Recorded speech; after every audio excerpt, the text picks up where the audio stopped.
This week in Pure Reinvention. I think Pure Reinvention then takes that the next step and says, here's what's happening in Detroit, and here's how you can connect with it. And here's how you can take a little piece of Detroit and what you learned there and take it back to your organization no matter where you live or work.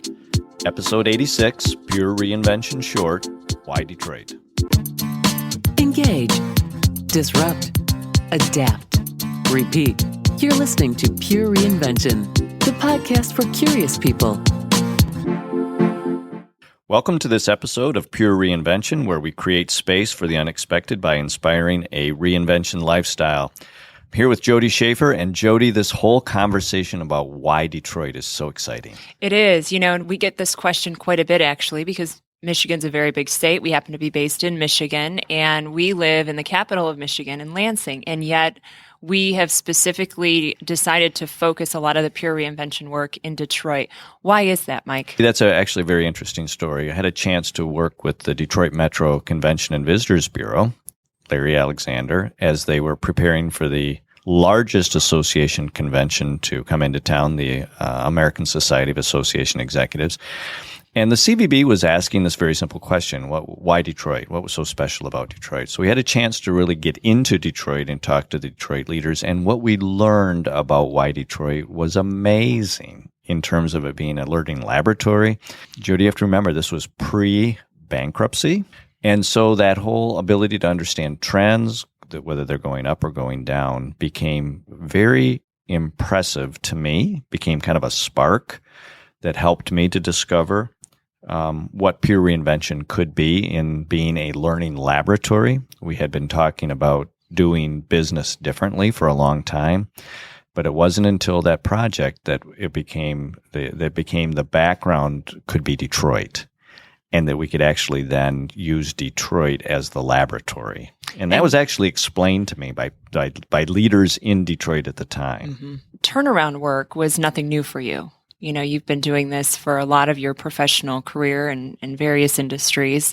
And so it is kind of fun to hear you tell that story. And for those of you that don't know this about Mike, he was always the guy that was kind of tapped to come in and work with some team or some group that was just not functioning at peak levels. And for whatever reason, Mike was always able to turn it around. And so he just sort of got that label, Mr. Reinvention, before we even really as a group tag that as your Twitter handle. So Mike has had this ability to see connections in a way that not everyone can. And so what's fun about the story you just told is that it wasn't until this particular project on the streets of Detroit really could turn into a project and an opportunity for organizations to experience proactively versus when they're in turmoil and they have to call you in. Mike, it's clear we have a lot of love for Detroit, but maybe you can sort of list for those of you who are tuning into this podcast how Detroit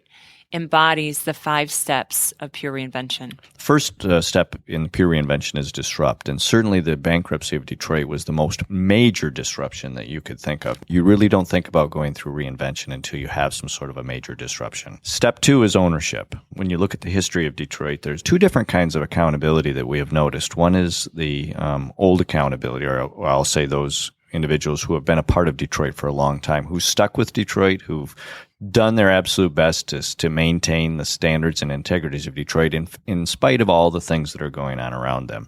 I think they get a big kudo for staying with a city that was slipping into the Detroit River.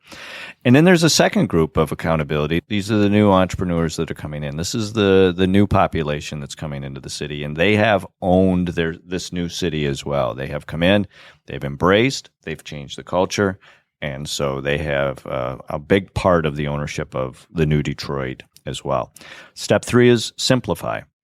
So if you think about the major assets that are going on within a city, how did we repurpose some of those old assets to a new purpose?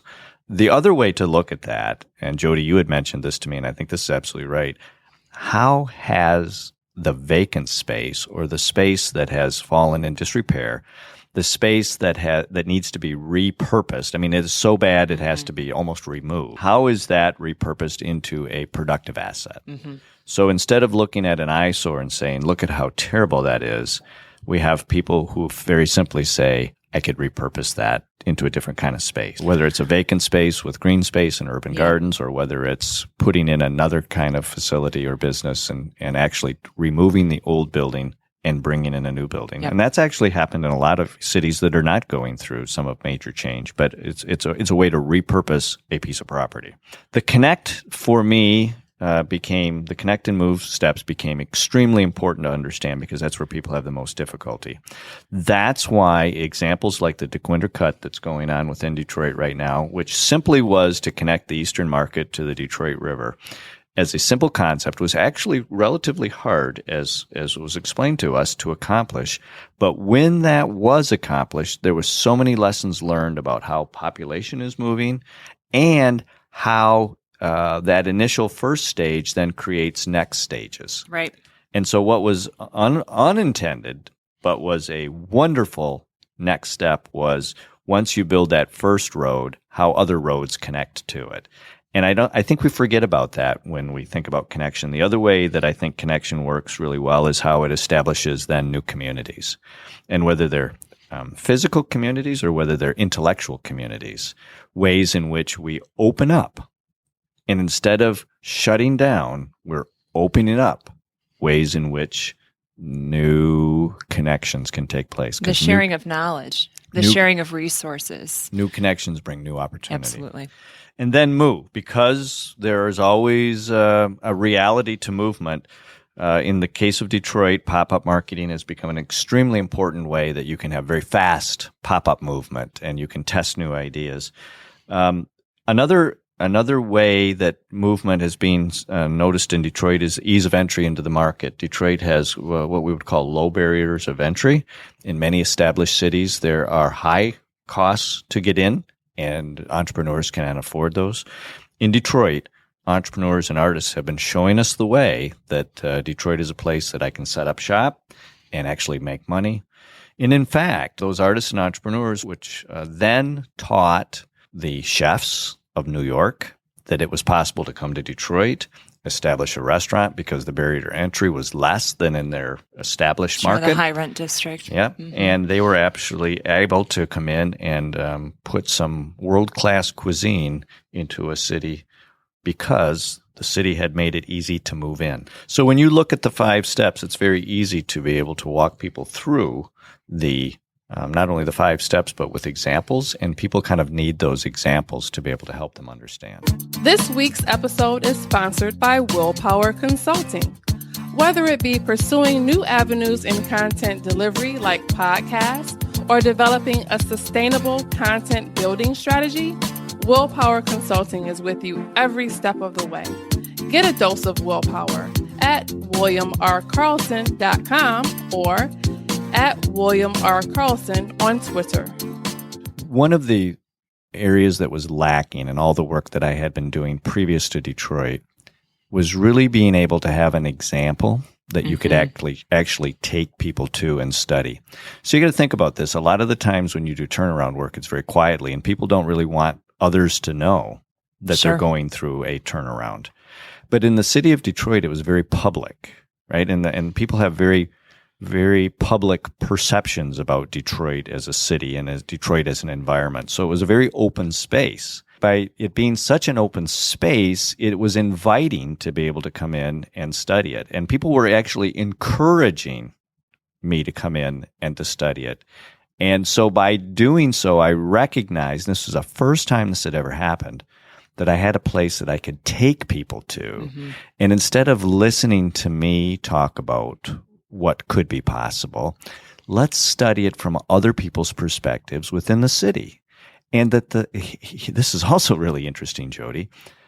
The people in the city were willing to share those stories that they were going through in reinvention. And proud. Extremely proud to share, not just the shiny end product, but openly share the bumps and bruises that they got along the way. So if Detroit was the spark for me for where PureReinvention came from and where PureReinvention, the motivation came from, you start thinking about how Detroit could be the spark for others to really be inspired through reinvention. Now, it isn't really Detroit, the city, although that's kind of the macro environment.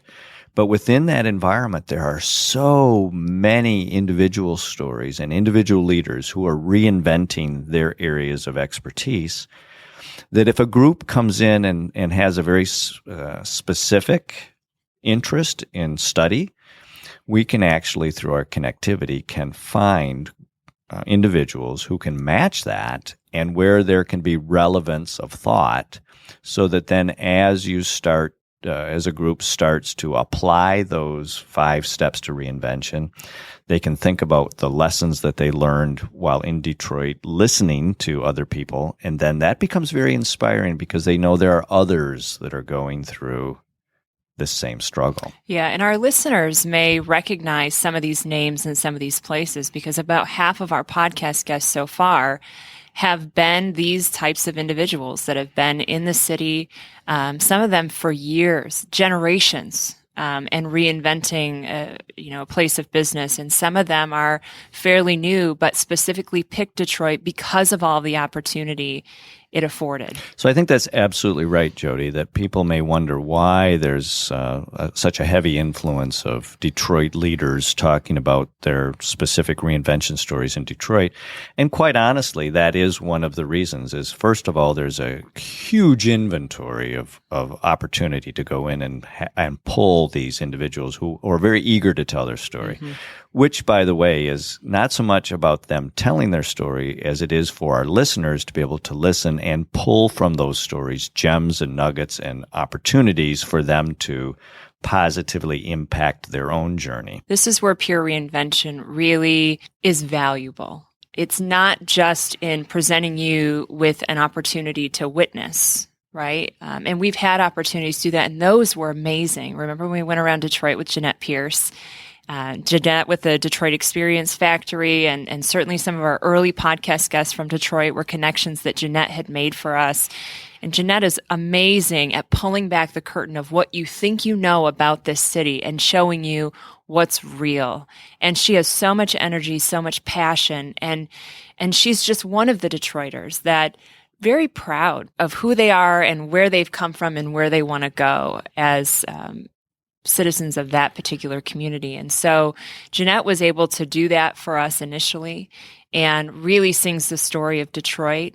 And I think Pure Reinvention then takes that the next step and says, here's what's happening in Detroit, and here's how you can connect with it. And here's how you can take a little piece of Detroit and what you learned there and take it back to your organization no matter where you live or work so that it's relevant for you. So not only initially was the Detroit Metro Convention and Visitors Bureau influential in establishing what could be with Pure Reinvention and has continued to support us, but I want to go back to your comment about Jeanette Pierce and the Detroit Experience Factory, because by watching how Jeanette does her work not only in the city of Detroit but at the Detroit Experience Factory, Jeanette taught Pure Reinvention how to apply what is happening. And so as you think about the Detroit Experience Factory and their work at doing tours and really exposing the outside world to the very special place called Detroit, that was very inspiring to us as well, because we began to recognize that while our content may be different than what the Detroit Experience Factory is doing, it was Jeanette that taught us that there was a hunger for people outside of Detroit to understand. Jeanette has done a phenomenal job of establishing the Detroit Experience Factory, and we are eternally thankful to her for teaching us how that can be attractive to what will be the Pure Reinvention group, and then how we can use some of this work and some of these case studies to help others as they're on their reinvention journey. That's the beauty of the city, and that's the beauty that Pure Reinvention sees in that city, and we'd love for you all to experience that firsthand. So if you're ready for a change, make it a change that lasts. Make it Pure Reinvention.